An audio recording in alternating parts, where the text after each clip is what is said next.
Hello, we are live. I am so excited about today's conversation. I really want to dive into energy, suffering, and vibration when it comes to how we eat, and really just chat about food as a spiritual practice. Not just my spiritual practice, but around the world, some of the different ways that food is incorporated into spirituality, especially plant-based eating. So hello, welcome to the channel. Welcome back. If you are always here, I love you. Thank you for being here. My name is Sunny. I am the founder of Vegan Sunny, where we are bringing people together to talk about a plant-based lifestyle. I offer vegan coaching if you are new on this journey, and I have my free community, The Plant Powered Path, on Skool, where we dive into different challenges and ways we can level up our vegan journeys. And today we are talking about something that goes way deeper than just the food on your plate. We are diving into the spiritual energy of food and why I believe that eating plants is one of the most radical spiritual practices that we have access to. So I'll talk a little bit about my upbringing in a Christian household and why the story of Daniel specifically always hit different for me. And we're going to dive into how a plant-based diet has helped me feel more aligned in mind, body, and spirit. And if you're new here, I am the author of the Vegan Swahili Cookbook, which is full of spicy, soulful, delicious East African meals. They're all plant-based and mostly gluten-free as well. There's no suffering needed, and you can definitely check that out at veganswahili.com. And if you're here live with me or in the comment section of the video, just let me know your thoughts. Like, have you ever thought about your food as a spiritual practice, or is it just fuel for the day, fuel for the body? And just for me to kind of kick things off a little bit, I want you to recognize that the energy that we take in literally becomes our physical body. So the food that we eat is broken down and transformed into the cells that make up our skin, our hormones, our thoughts. It's literally building our bodies step by step. And especially when people eat meat from factory farms, when you're consuming flesh that lived in fear and confinement and abuse and grief, that suffering does not disappear. You absorb that vibration just like you absorb the vibrations of whatever you consume, whether that's television or social media or the conversations you're having or any food that you eat. You're absorbing that vibration. And when it comes to animal products from factory farms, that leads to fueling ourselves with fear and fueling ourselves with pain and suffering. And that has really negative impacts across the body and across the spirit. So, I do want to just take a second to mention that I do have way more respect for things like hunting and fishing in indigenous cultures than I do for factory farming for many reasons. In many indigenous cultures, these animals are living full lives, they're honored, and their lives are taken from them quickly and with purpose. And most, if not all, parts of the animal's body are utilized. When it comes to these indigenous practices, in many cases, the people are also stewards of the land. They're focused on regeneration and restoration and preservation because this land that they are working on is meant to fuel them and their future generations for years and years to come. So there's a lot more respect in that situation. So when I'm referring to eating meat, eating flesh, eating animal products, I am mainly referring to industrial animal agriculture, though of course I do not wish to see any animals suffering. I'm mainly referring to industrial animal agriculture. And, I really want people to recognize you don't have to give up comfort or delicious flavors to eat compassionately, right? Like most meat only tastes good because it is seasoned with plants. You're not going to have a great burger if it doesn't have maybe some breadcrumbs mixed in, some garlic, onion, peppers, these different spices, all of these different spices and flavorings, aromatics, seasonings, those all come from plants. So definitely recognize that all of the food that we take in, it does have an effect on our vibration. And when it comes to the taste, most people are not eating plant-based because they don't like the flavor of meat. It's because of something deeper. And I want you to really tune into yourself and dive into what is that depth for you.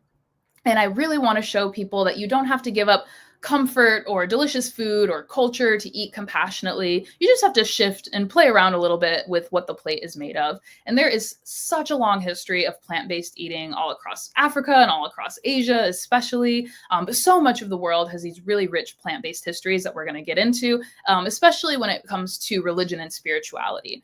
But first, I just want to dive into a little bit of my background.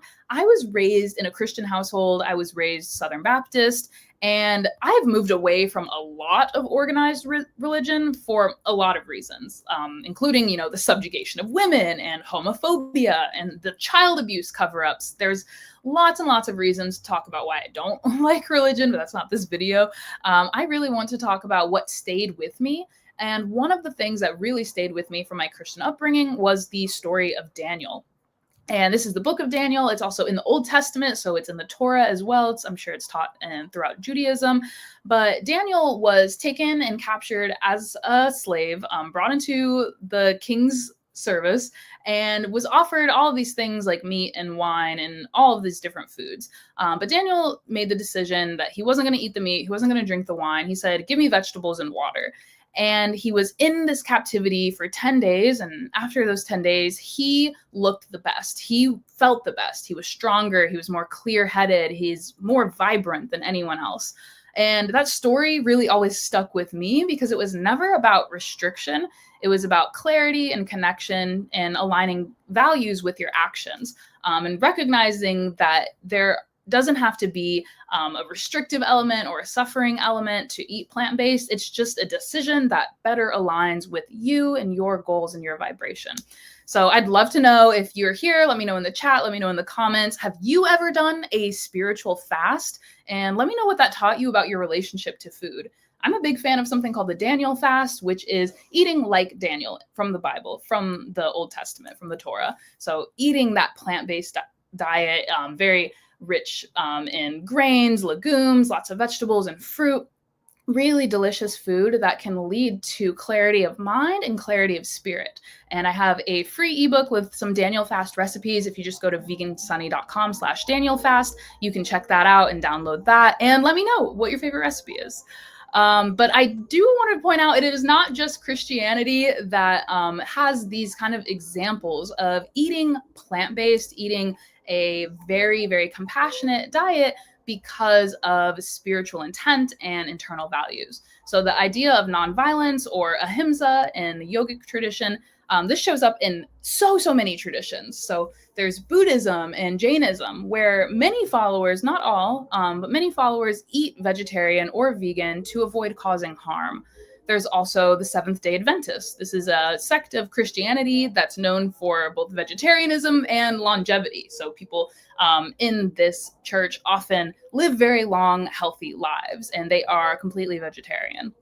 I also have spent a fair amount of time in Ethiopia. I love Ethiopia. I love the food. It's so easy to eat vegan. And part of why it's so easy to eat vegan is because the Ethiopian Orthodox Church, the main church of Ethiopia, participates in something called fasting for a few months out of the year around holy seasons, where it's not fasting as in you don't eat at all. It's fasting from animal products. So I believe it's around October to December, but they have a different calendar. It's a different year. So it shifts every year. But for a few months of the year, participants in the Ethiopian Orthodox Church, they don't eat any animal products except fish. And they're just eating lots and lots of plants. If you ever go to Ethiopia and you tell somebody you're fasting, they'll give you some delicious vegan food. And also in many African and Asian communities, plant-based eating has really always been the norm. It's not a trend, it's a tradition, especially in equatorial communities or places in the tropics where lots and lots of fresh fruits and vegetables grow super easily. It is really common for people to eat a plant-based diet, and you also see that leads to reduced risks of diet-related diseases like heart disease and diabetes. So definitely for our physical health, there are some amazing benefits, but for our spiritual health, we are also so much more connected to the earth, to the land, to the world around us when we are not participating in these cycles of suffering.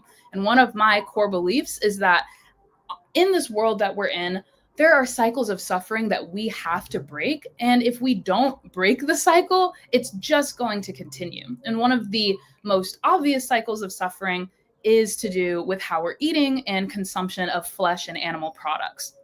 That's why I'm so passionate about this. I do believe that we need to raise our collective consciousness on this earth, on this beautiful planet, to preserve it and protect it for future generations.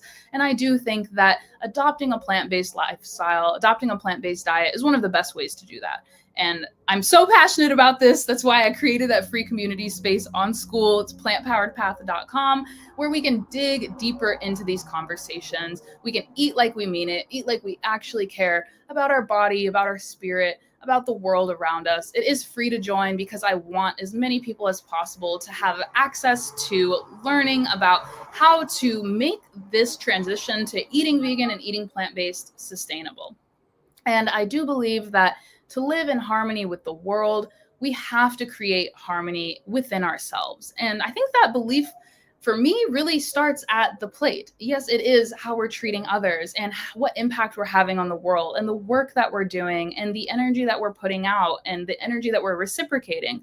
But a lot of it also is we eat a few times a day. We're constantly consuming energy to fuel all the rest of our practice. So how can we consume that energy as mindfully as possible and with as little suffering as possible? The best ways that I can say to eat in this plant-based lifestyle is not just eating plants, but also eating in season. So eating things that are grown and harvested in the season that you're in, and also eating what you can either grow yourself or what's grown locally. So the further that we're shipping food across the world, not only is it losing nutritional value, but it is also having this massive toll on our planet when it comes to transportation and carbon emissions. And really working to eat as locally as possible is a great way to lower your carbon footprint and make sure that you are fueling yourself from the ground that you stand on.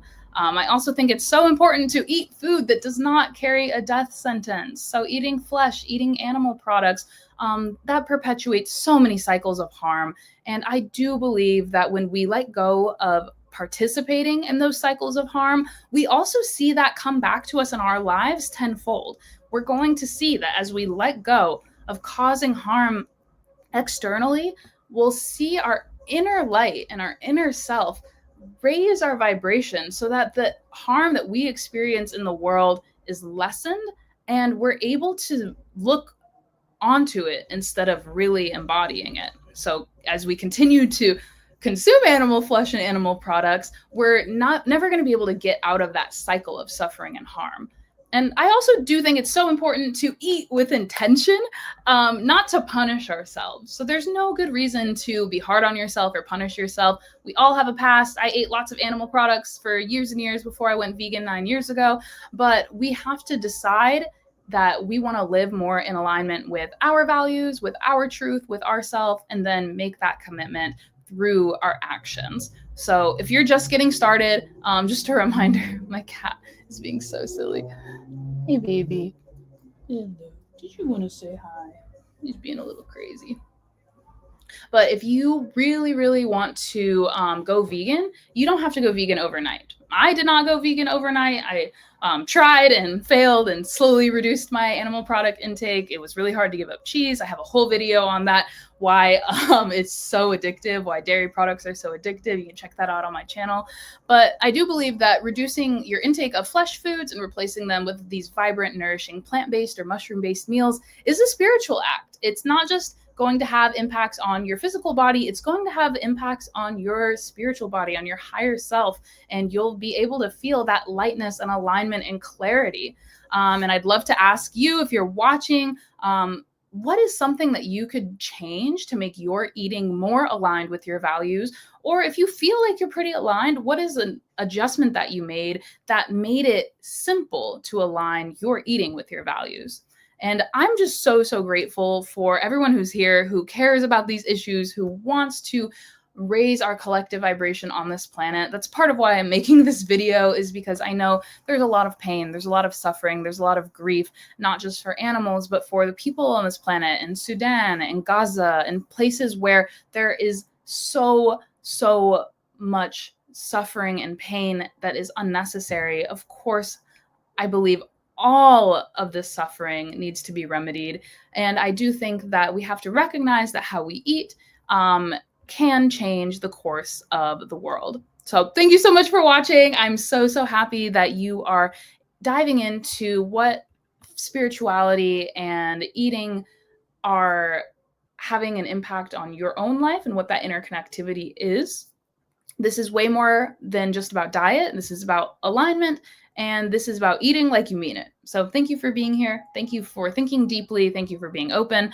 Don't forget to grab my Vegan Swahili cookbook if you want to try these delicious East African meals that align with this way of eating at veganswahili.com. And you can come join me and others at the Plant Powered Path, plantpoweredpath.com. We are building something beautiful and nourishing. It's free and it's yours. Let me know in the comments if this video resonated with you. If it didn't resonate, that's cool too. Let me know why. Let me know if you have questions about plant-based spirituality. And thank you so much for caring. And if you are plant-based or vegan, thank you for all the animals that you're saving. And I'll see you next time.